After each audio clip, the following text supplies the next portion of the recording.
Mumbai Indians చరిత్రలోనే అతిపెద్ద ఓటమి 100 రన్స్ తేడాతో ఓడిపోవడం అనేది. ఇక్కడ వచ్చేసి చాలా వరస్ట్ పర్ఫార్మెన్స్ ఇచ్చారు.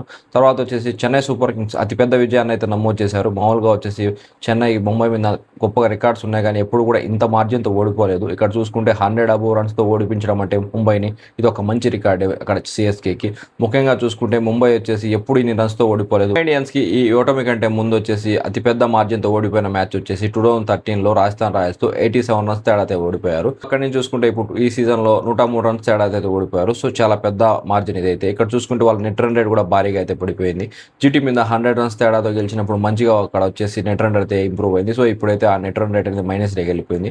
సిఎస్కే చూసుకుంటే కానీ మంచిగా అయితే ఇంప్రూవ్ అయింది వాళ్ళ నెట్ రన్ రేటు. వాళ్ళ పొజిషన్స్ కూడా మంచిగా అయితే చేంజ్ అయ్యాయి. ఇక్కడ చూసుకుంటే ఎంఐ 7 మ్యాచ్ల్లో 2 మాత్రమే గెలిచింది. అది కూడా వచ్చేసి కేకేఆర్ తర్వాత వచ్చేసి జీటీ మీద. ఈ 2 టీమ్సే ఇక్కడ ఈ మొత్తం 10 టీముల్లో వచ్చేసి వీకెస్ట్ టీమ్స్. ఎందుకంటే కేకేఆర్ టీం చాలా వర్స్ట్గా పర్ఫామ్ చేస్తుంది. వాళ్ళ బ్యాటింగ్ కానీ బౌలింగ్ కానీ ఏమీ బాగలేదు. తర్వాత వచ్చేసి జీటీ ఓన్లీ 4 మెంబర్స్ ఆడితేనే గెలుస్తుంది, లేకుంటే గెలిచలేదు. సో ఆ 2 టీమ్స్ మీదనే గెలిచారు. ప్రతి టీం మీద అయితే ఓడిపోయారు. ముఖ్యంగా చూసుకుంటే వాంకాడేలో 3 మ్యాచ్లు వరుసంగా ఓడిపోవడం అనేది ముంబైకి చాలా దెబ్బ ఇక్కడ చూసుకుంటే. ఎందుకంటే వాంకాడేలో వచ్చేసి ఆల్మోస్ట్ ప్రతి మ్యాచ్ గెలిచేదానికి అయితే ట్రై చేస్తారు. సో అక్కడ వచ్చేసి 3 మ్యాచ్లు వరుసంగా ఫస్ట్ మ్యాచ్ ఆర్సీబీతో వచ్చేసి 240 కొట్టించుకున్నారు. అక్కడ ఓడిపోయారు ఛేదించలేక. తర్వాత నెక్స్ట్ మ్యాచ్లో పంజాబ్ మీద వచ్చేసి మంచి స్కోర్ చేసినా కానీ డిఫెండ్ చేసుకోలేకపోయారు. అక్కడ అయ్యర్ వాళ్ళు అయితే ఓడించారు. తర్వాత ఈ మ్యాచ్లో అయితే చాలా దారుణంగా అయితే ఓడిపోయారు. సో ఇక్కడ వరుసగా 3 మ్యాచ్లు అయితే ఓడిపోయారు. ఓన్లీ ఒక మ్యాచ్ అయితే ఇక్కడ జరిగిన మ్యాచ్లో గెలిచారు, అది కూడా కేకేఆర్ మీద.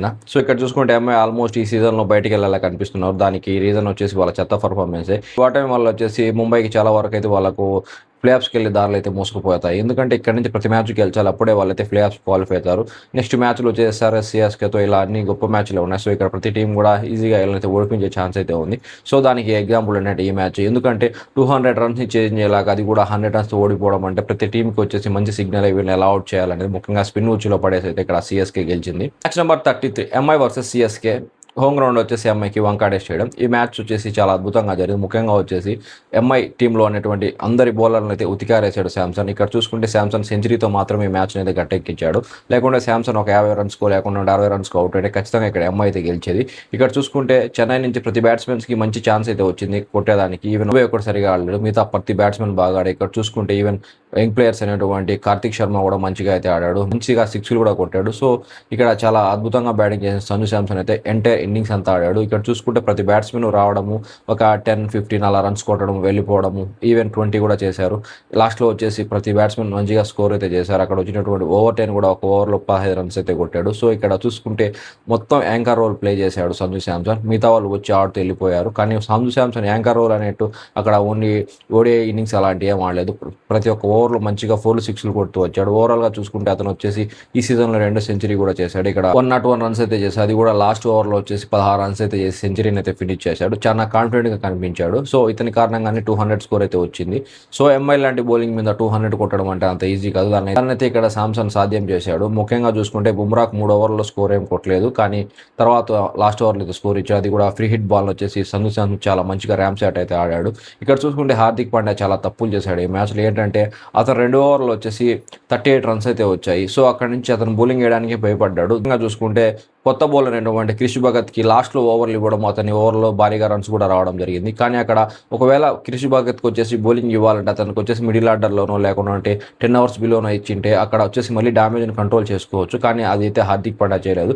5th బౌలర్ అయితే ఇక్కడ చాలా అవసరపడ్డాడు వాళ్ళకు. ముఖ్యంగా చూసుకుంటే క్రిష్ భగత్ ఒక యంగ్ ప్లేయర్, అతనికి వచ్చేసి సెకండ్ మ్యాచ్ ఇది. సో అటువంటి ప్లేయర్ని ఇక్కడ ఇలా తీసుకొచ్చి అతని బౌలింగ్లో స్కోర్ కొట్టించడం, తర్వాత అతని కాన్ఫిడెన్స్ దెబ్బతీయడం అంటే టీంకి అంత మంచిదేం కాదు. హార్దిక్ పాండ్యా ఇంకొక ఓవర్ అయినా వేయాల్సింది, అప్పుడు వికెట్లు పడే ఛాన్స్ అయితే ఉండేది. ఒక హార్దిక్ పాండ్యా పవర్ ప్లేలో బౌలింగ్ వేసి అక్కడ 2 ఓవర్లో కొట్టించుకోవడము, తర్వాత వచ్చేసి డెత్ బౌలింగ్కి రాకపోవడం, ఇదైతే ముంబైకి ఖచ్చితంగా దెబ్బతీసింది. ఇక్కడ చూసుకుంటే హార్దిక్ పాండ్యా ఒక ఓవర్ వేయాల్సింది, అప్పుడే కొట్టించుకున్నా కానీ ఏం కాదు. ఏమంటే కెప్టెన్ కాబట్టి ఇబ్బంది ఏమి ఉండదు. కానీ ఇక్కడ యంగ్ ప్లేయర్ మీద చాలా ప్రెజర్ అయితే క్రియేట్ చేశాడు. ముఖ్యంగా వచ్చేసి సంజు శాంసన్ అద్భుతమైన షాట్లు అయితే ఆడాడు ఇతని బౌలింగ్లో ఫస్ట్ ఓవర్ వేసినప్పుడు. సో ఈ మ్యాచ్లో 200 దాటడానికి కారణం ఏంటంటే 2 ఓవర్లు వచ్చేసి హార్దిక్ పాండ్యా 38 రన్స్ ఇవ్వడం, తర్వాత ఇంకా 2 ఓవర్లు వచ్చేసి క్రిష్ భగత్ 31 రన్స్, మొత్తం వచ్చేసి 69 రన్స్ అయితే ఇచ్చారు. Almost 70 runs. ఇక 200లో 70 తీసి 130నే మిగతా బౌలర్లు అంతా ఇచ్చింది.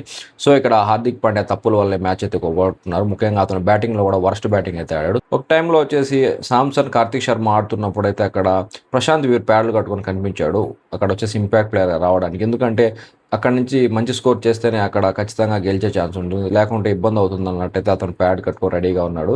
కానీ అక్కడ వచ్చేసి ప్రశాంత్ వీర్ వచ్చే అవకాశం కూడా లేకుండా చేశారు. అక్కడ వచ్చేసి సామ్సన్ గానీ, తర్వాత వచ్చేసి కార్తిక్ శర్మ గానీ, కార్తిక్ శర్మ మంచిగా 3 సిక్స్‌లు కొట్టి మ్యాచ్‌నైతే అక్కడ నుంచి లాగొచ్చాడు. సో, అక్కడ వచ్చేసి అతను అవుట్ అయితే ఖచ్చితంగా ప్రశాంత్ వీర్‌ని అయితే దింపాల్సొచ్చేది. అది ఖచ్చితంగా వాళ్ళకైతే ఇబ్బంది పడేది. ఏందంటే అక్కడ అకేల్ హుసేన్ అయితే ఇక్కడ ఇంపాక్ట్ ప్లేయర్‌గా తీసుకొనొచ్చారు సెకండ్ ఇన్నింగ్స్‌లో. సో, ఒకవేళ ప్రశాంత్ వీర్ వచ్చి అకేల్ హుసేన్ రాకుండా ఉండే. సో, అప్పుడు ఖచ్చితంగా ముంబైకే ప్లస్ అయ్యి ఉండేది. ఏంటంటే అకేల్ హుసేన్ ఈ మ్యాచ్‌లో వాళ్ళని ఇబ్బంది పెట్టాడు. సో, అతను రాకుండా ఉంటే చాలా బాగుండేది. దానికి రీజన్ ఏంటంటే తొందరగా వికెట్లు తీసింటే అకేల్ హుసేన్ రాకుండా ఉండేవాడు. సో, అదైతే చేయలేకపోయారు. 207 రన్స్ చేజ్ చేయడానికి వచ్చిన ముంబై ఇండియన్స్‌కి స్టార్టింగ్‌లోనే వికెట్ పోయింది. ఇంపాక్ట్ ప్లేయర్‌గా వచ్చినటువంటి మల్వేర్ అక్కడ డకౌట్ అయిపోయాడు. అది కూడా గోల్డెన్ డకౌట్. తర్వాత వచ్చిన నమంది కూడా గోల్డెన్ డకౌట్ అయిపోయాడు. ఇక్కడ చూసుకుంటే చాలా కష్టాలు అయితే ఉంది ఎంఐ టీమ్. ఇటువంటి టైంలో ఖచ్చితంగా ఆడాల్సిన ప్లేయర్లు అయితే ఆడలేదు. ఈవెన్ డికాక్ కూడా 7 రన్స్ చేసి అక్కడ ముఖేష్ చౌదరి బౌలింగ్‌లో అయితే అవుట్ అయ్యాడు. ముఖేష్ చౌదరి వచ్చేసి చాలా అద్భుతంగా వేశాడు. ఈవెన్ అతను వచ్చేసి చాలా బాధలో ఉంటాడు. ఎందుకంటే వాళ్ళ మదర్ వచ్చేసి పాస్ అవే అయిన నెక్స్ట్ డే ఇక్కడ వచ్చి మ్యాచ్ ఆడడం అంటే కష్టంగానే ఉంటుంది. అందువల్లనే టీం మొత్తం కూడా బ్లాక్ బ్యాట్ డ్రెస్ వేసుకొని అయితే మ్యాచ్ ఆడారు. తర్వాత వచ్చినటువంటి సూర్యకుమార్ యాదవ్, తిలక్ వర్మ కొంచెం సేపు అయితే ఆడారు కానీ మ్యాచ్‌ని గెలిపించేంత ఇన్నింగ్స్ అయితే ఆడలేదు. మళ్ళీ ఒకసారి అకేల్ హుసేన్ అయితే వీళ్ళిద్దరిని అవుట్ చేశాడు. చాలా మంచి బాల్స్ అయితే వేసి టోటల్ 4 వికెట్స్ అయితే తీశాడు అకేల్ హుసేన్. ఇతని తర్వాత నూర్ అహ్మద్ మిగతా డ్యామేజ్ అయితే చేశాడు. అతను కూడా మంచిగా వికెట్ తీశాడు. ఇక్కడ చూసుకుంటే ఈ స్పిన్ ఆడలేకే ముంబై మొత్తం అయితే ఇబ్బంది పడ్డారు. వాళ్ళ కారణంగా అయితే ఓడిపోయారు. హార్దిక్ పాండ్యా వర్స్ట్ ఆట అయితే ఆడాడు. ఈవెన్ ఒక్క బాల్ పేస్ చేసేదానికి కూడా అతని దగ్గర ఇంటెన్షన్ లేదు. రావడమే సిక్స్‌లు కొట్టాలంటే అంత ఈజీ కాదు. అలా కొట్టే ఛాన్స్ ఉంటే మిగతా బ్యాట్స్‌మెన్ ఎందుకు అవుట్ అవుతారు? ఒక కెప్టెన్‌గా వచ్చి ఇలాంటి ఆట ఆడడం అంటే పంత్‌కు హార్దిక్ పాండ్యాకు పెద్దగా తేడా ఏముండదు. ఇద్దరు ఒకటే రకంగా ఆడుతున్నారు ఈ సీజన్ మొత్తం. రూథర్‌ఫర్డ్ కూడా అంత ఇంపాక్ట్ క్రియేట్ చేయలేకపోయాడు. ఇక్కడ చూసుకుంటే రూథర్‌ఫర్డ్ కంటే విల్ జాక్సన్ ఆడిచ్చే బాగుండేది. ఏంటంటే అతను బౌలింగ్ కానీ బ్యాటింగ్ కానీ రెండిటికి పనికిస్తారు. నిన్న మ్యాచ్‌లో చూసుకుంటే ఫిఫ్త్ బౌలర్ ఇబ్బంది వల్లే అక్కడ ముంబై అయితే ఎక్కువ స్కోర్ ఇచ్చారు. అదే విల్ జాక్సన్ ఉంటే ఖచ్చితంగా అతనైతే పనికొచ్చాడు. ఈవెన్ పవర్ ప్లేలో కూడా బౌలింగ్ వేసేదానికైతే పనికొస్తాడు. సో, ఇక్కడైతే రూథర్‌ఫర్డ్ కంటే విల్ జాక్సన్ ప్రిఫర్ చేస్తేనే బాగుంటుంది నెక్స్ట్ మ్యాచ్‌లకైనా. విల్ జాక్స్ ఆల్రెడీ టీంలోకి చేరుకున్నాడు. తర్వాత వచ్చేసి రెడీగా ఉన్నాడు. కానీ ఇక్కడ రూథర్‌ఫర్డ్‌ని ఆడించడం అంటే కొంచెం ఇది ఒక చెత్త నిర్ణయం. ఎందుకంటే బ్యాట్‌తో బాల్‌తో రెంట్‌తో విల్ జాక్స్ అయితే రాణించగలుగుతాడు. ముఖ్యంగా వరల్డ్ కప్‌లో కూడా చాలా మంచి ఫినిషర్ రోల్ అయితే ప్లే చేశాడు విల్ జాక్స్ ఇంగ్లాండ్ టీంకి. బుమ్రా వేసిన ఓవర్‌లో కార్తిక్ శర్మ ఇచ్చిన క్యాచ్‌ను పట్టబోయిన శాంట్నర్ అయితే గాయపడ్డాడు. క్యాచ్ అయితే ఫినిష్ చేశాడు కానీ అతని భుజానికి అయితే గాయమైంది. సో, ఇక్కడ వచ్చేసి కన్కషన్ కింద అయితే అక్కడ టీంలో ఉన్నటువంటి శార్దుల్ ఠాగూర్ అయితే బ్యాటింగ్‌కి వచ్చాడు. అతను కూడా చేసేది ఏం లేదు. పెద్ద పెద్ద బ్యాట్స్‌మెన్సే కొట్టలేకపోయినప్పుడు ఇతను వచ్చి చేసేది కూడా ఏం లేదు. సో, అతను కూడా అయితే అంత ఏం ఆడలేదు ఈ మ్యాచ్. సో, 6 రన్స్ మాత్రమే చేసి అవుట్ అయ్యాడు. అది కూడా 12 బాల్లు అయితే ఫేస్ చేశాడు. సో, 19 ఓవర్‌లో వచ్చేసి 104 రన్స్‌కి అయితే ఆల్ అవుట్ అయిపోయారు ముంబై ఇండియన్స్. ఇక్కడ చూసుకుంటే అద్భుతమైన బౌలింగ్ చేసిన స్పిన్నర్సే ఈ మ్యాచ్‌ని అయితే సీఎస్‌కే గెలిపించారు. ఎందుకంటే 200 అంటే ఖచ్చితంగా ఎంఐ కూడా ఛేదించేయగలుగుతది. వాళ్ళ కాడ అంత మంచి బ్యాటింగ్ కూడా ఉంది. కానీ ఇక్కడ బౌలింగ్ అద్భుతంగా ఉండడం వల్లే సీఎస్‌కే అయితే ఈ మ్యాచ్‌లో గెలిచింది. అది కూడా వచ్చేసి స్టార్టింగ్‌లోనే మంచి ప్లేయర్లను అవుట్ చేయడం వల్ల అకేల్ హుసేన్ అయితే ఈ మ్యాచ్‌ని వచ్చేసి చాలా మలుపు తిప్పాడు.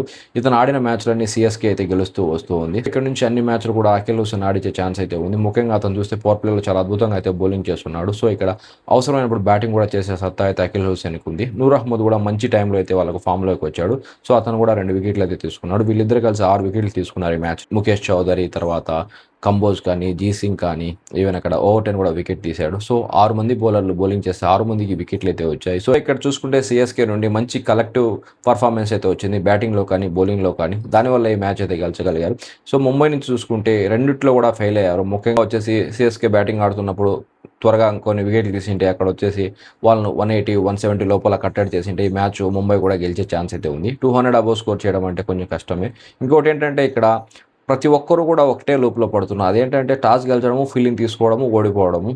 ఇలా అయితే కష్టంగా ఉంటుంది. ఇక్కడ వచ్చేసి ఫస్ట్ బ్యాటింగ్ చేసినా కానీ గెలిచే ఛాన్స్ అయితే ఉంది ఇక్కడ వంకాడలో. కానీ అలాంటి ప్రయత్నాలు అయితే చేయడం లేదు. ముఖ్యంగా హార్దిక్ పాండ్యా ఈ సీజన్ తర్వాత కెప్టెన్‌గా ఉండడం అంటే అది ముంబై యొక్క దరిద్రమే. ఎందుకంటే అక్కడ రోహిత్ శర్మ గానీ, తర్వాత ఇండియన్ టీమ్ కెప్టెన్ అయినటువంటి సూర్యకుమార్ యాదవ్ కానీ వీళ్ళందరూ ఉన్నప్పుడు హార్దిక్ పాండ్యాని కెప్టెన్‌గా చేసి అతన్ని సాగతీయడం కొంచెం ఇబ్బందిగానే ఉంటుంది. అతను చూసుకుంటే ఫ్యూచర్‌లో ఇండియన్ టీమ్ కూడా పెద్దగా ఆడే రోజులైతే లేవు. ఎందుకంటే ఇలాంటి పర్ఫార్మెన్స్ చేస్తే తర్వాత వచ్చేసి టీమ్ సెలక్షన్ కూడా కష్టంగానే ఉంటుంది. సో, ఇక్కడ చూసుకుంటే ముంబై చాలా తప్పులైతే చేసింది. గుజరాత్ నుంచి కెప్టెన్‌గా ఉన్నటువంటి హార్దిక్ పాండ్యాని తీసుకొచ్చి మళ్ళీ ముంబై కెప్టెన్ చేసి ఇతని చేతిలో అన్ని అపజయాలే. ముఖ్యంగా చూసుకుంటే రోహిత్ శర్మను బెంచ్‌లో కూర్చోబెడతారు. నిజంగా అతనికి గాయం ఉందో లేదో తెలీదు. సో, ఇక్కడ ఖచ్చితంగా ముంబై అయితే క్వాలిఫై కావాలంటే ప్రతి మ్యాచ్ గెలిచే స్థితిని అయితే ఏర్పరచుకున్నారు.